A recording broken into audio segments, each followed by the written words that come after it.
ذرا تصور کیجئے، آپ کے سامنے ایک عظیم دریا موجیں مار رہا ہے اور پیچھے ظالم فرعون کا لشکر تیزی سے آپ کی طرف بڑھ رہا ہے۔ نہ آگے جانے کا کوئی راستہ، نہ پیچھے لوٹنے کی کوئی گنجائش، ہر طرف صرف موت ہی موت نظر آ رہی ہے۔ بنی اسرائیل کے چہروں پر خوف صاف دکھائی دے رہا تھا، ہر دل میں بس ایک ہی سوال تھا، اب کیا ہوگا؟ لیکن ٹھیک اسی لمحے جب ہر امید ختم ہوتی نظر آ رہی تھی، زمین پر نہیں بلکہ آسمان سے فیصلہ اترتا ہے۔ اللہ تعالیٰ اپنے نبی حضرت موسیٰ علیہ السلام کو ایک حکم دیتے ہیں، اپنے عصا کو دریا پر مارے، اور پھر جو منظر سامنے آیا اسے دیکھ کر انسانی عقل حیرت میں پڑ گئی۔ ایک عظیم دریا دو حصوں میں بونٹ گیا، پانی کے بیچوں بیچ سوکھا راستہ ظاہر ہو گیا، اور وہیں سے شروع ہوتی ہے انسانی تاریخ کے سب سے عظیم معجزات میں سے ایک کی داستان۔ لیکن کیا دریا واقعی دو حصوں میں بونٹ گیا تھا؟ فرعون کا کیا انجام ہوا؟ اور اس پورے واقعے سے اللہ آج ہمیں کیا پیغام دینا چاہتے ہیں؟ آج کی اس ویڈیو میں ہم قرآن کی روشنی میں حضرت موسیٰ علیہ السلام کے سب سے عظیم معجزے کی مکمل داستان جانیں گے۔ یقین مانیے، اگر آپ اس ویڈیو کو آخر تک دیکھیں گے تو صرف ایک تاریخی واقعہ ہی نہیں بلکہ اپنے ایمان کو مضبوط کرنے والا ایک عظیم سبق بھی لے کر اٹھیں گے۔ ہر طرف خوف کا ماحول تھا، فرعون کے سپاہی گلی گلی گھوم رہے تھے۔ جس گھر سے کسی نوجات لڑکے کے پیدا ہونے کی خبر ملتی وہاں فوراً حملہ کر دیا جاتا، نہ کسی ماں کی چیخ سنی جاتی، نہ کسی باپ کے آنسو۔ لیکن اللہ جب کسی کا حافظ بن جائے تو دنیا کی سب سے بڑی طاقت بھی اس کا کچھ نہیں بگاڑ سکتی۔ حضرت موسیٰ علیہ السلام کی پیدائش کے بعد ان کی والدہ کا دل بھی بے چین تھا۔ ہر آہٹ پر انہیں لگتا کہ شاید فرعون کے سپاہی دروازے تک پہنچ گئے ہیں۔ اسی وقت اللہ تعالیٰ نے ان کے دل میں ایک مضبوط یقین ڈال دیا۔ قرآن میں آتا ہے کہ اللہ نے انہیں الہام فرمایا کہ بچے کو دودھ پلاؤ، جب اس کی جان کا خطرہ محسوس ہو تو اسے ایک صندوق میں رکھ کر دریا میں چھوڑ دینا، ڈرنا مت اور غم نہ کرنا، ہم اسے تمہاری طرف لوٹا دیں گے اور اسے اپنے رسولوں میں شامل کریں گے۔ ذرا سوچئے، ایک ماں کے لیے اس سے زیادہ مشکل امتحان کیا ہو سکتا ہے؟ جس بچے کو اس نے ابھی ابھی اپنی گود میں لیا ہو اسی کو اپنے ہاتھوں سے دریا کے حوالے کر دینا۔ لیکن ایمان وہی ہے جہاں انسان اپنی سمجھ سے پہلے اللہ کے حکم پر بھروسہ کرے۔ آخر وہ لمحہ آ گیا، حضرت موسیٰ علیہ السلام کو ایک صندوق میں رکھا گیا، ان کی والدہ نے کانپتے ہاتھوں سے اسے دریا کے سپرد کر دیا۔ صندوق پانی کی لہروں پر تیرتا چلا گیا، نہ کوئی ناوک، نہ کوئی رکھوالا، مگر ہر لہر پر اللہ کی نگہبانی تھی۔ اور پھر وہی صندوق بہتے بہتے سیدھے اس جگہ پہنچا جہاں پہنچنے کا کوئی انسان تصور بھی نہیں کر سکتا تھا۔ وہ تھا فرعون کا شاہی محل۔ جب محل کے لوگوں نے صندوق کھولا تو اس کے اندر ایک معصوم بچہ مسکرا رہا تھا۔ اسی وقت فرعون کی بیوی حضرت آسیہ علیہ السلام کی نظر اس بچے پر پڑی۔ اللہ نے اس کے دل میں اس معصوم کی محبت ڈال دی۔ انہوں نے فرعون سے کہا، اسے قتل مت کیجیے، شاید یہ ہمارے کام آئے یا ہم اسے اپنا بیٹا بنا لیں۔ فرعون کو کیا معلوم تھا، جس بچے کو وہ اپنی آنکھوں کے سامنے پالنے کی اجازت دے رہا ہے وہی ایک دن اس کی پوری سلطنت کے خاتمے کا سبب بنے گا۔ لیکن ابھی ایک اور مسئلہ تھا۔ حضرت موسیٰ علیہ السلام کسی بھی عورت کا دودھ نہیں پی رہے تھے۔ محل میں بے چینی پھیل گئی، ہر دائی کو بلایا گیا مگر بچہ کسی کا دودھ قبول نہیں کر رہا تھا۔ کیا یہ صرف اتفاق تھا یا اللہ پہلے ہی اپنی ایک اور تدبیر مکمل کر چکے تھے؟ آگے جو ہوا، اس نے ایک ماں کی آنکھوں میں پھر سے خوشی لوٹا دی اور اللہ کا وعدہ پورا ہو کر دکھا۔ ہر طرف خوف کا ماحول تھا، فرعون کے سپاہی گلی گلی گھوم رہے تھے۔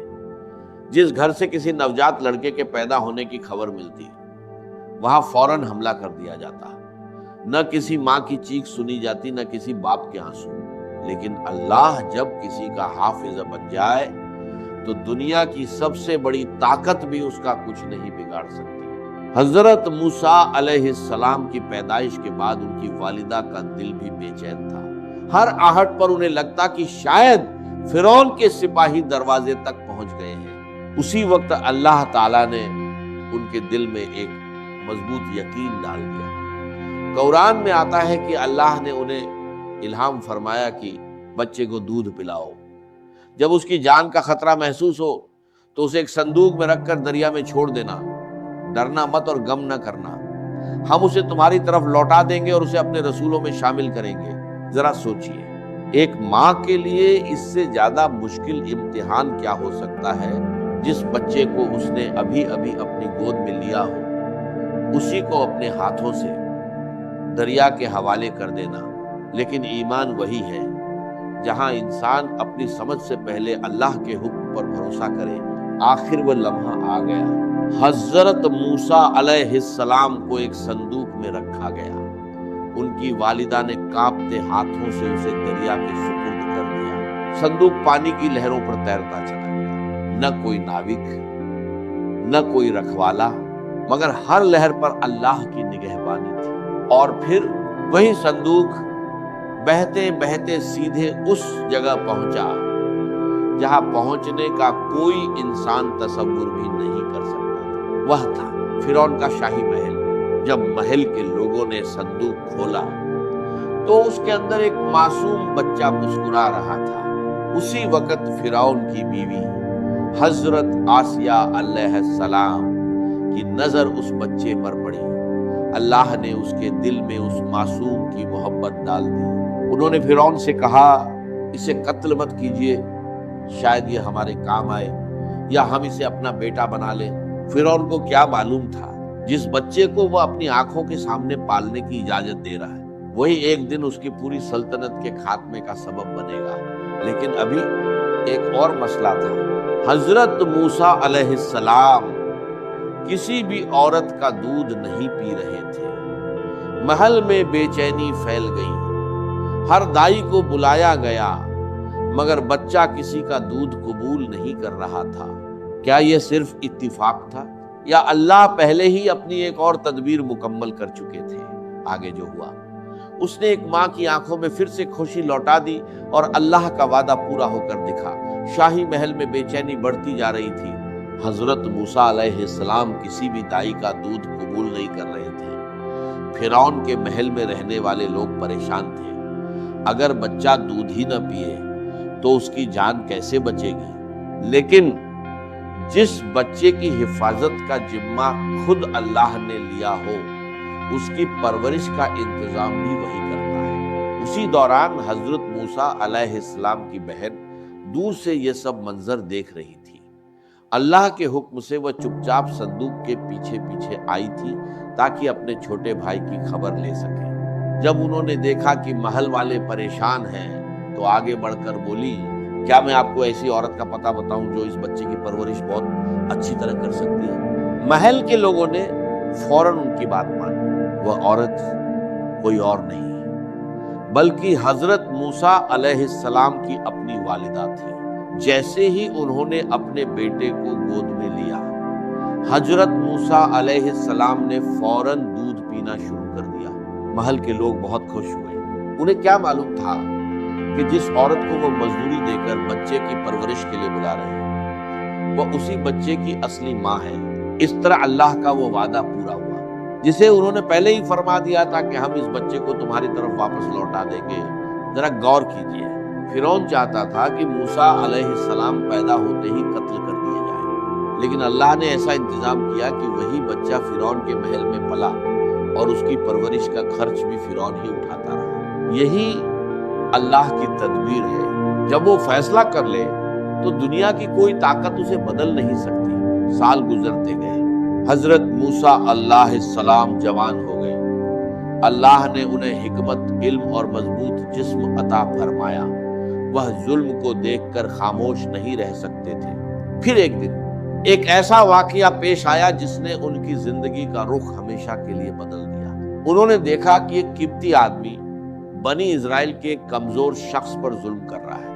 مظلوم نے حضرت موسیٰ علیہ السلام سے مدد مانگی۔ حضرت موسیٰ علیہ السلام نے اسے بچانے کے لیے صرف ایک مکہ مارا، لیکن وہ آدمی وہیں گر پڑا اور اس کی موت ہو گئی۔ یہ جان بوجھ کر نہیں ہوا تھا۔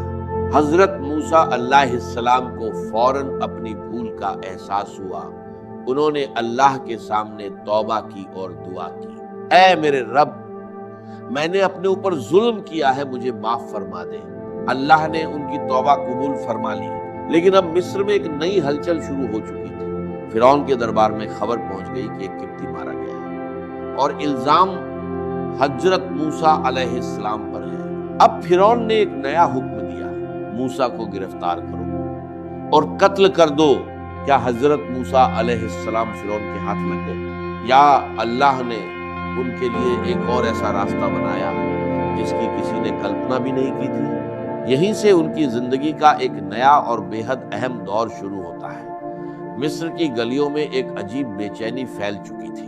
فرعون کے سپاہی ہر طرف حضرت موسیٰ علیہ السلام کو تلاش کر رہے تھے۔ حکم صاف تھا، موسیٰ کو زندہ یا مردہ ہر حال میں ہمارے سامنے پیش کیا جائے۔ اسی وقت اللہ نے ایک نیک انسان کو حضرت موسیٰ علیہ السلام کی مدد کے لیے بھیجا۔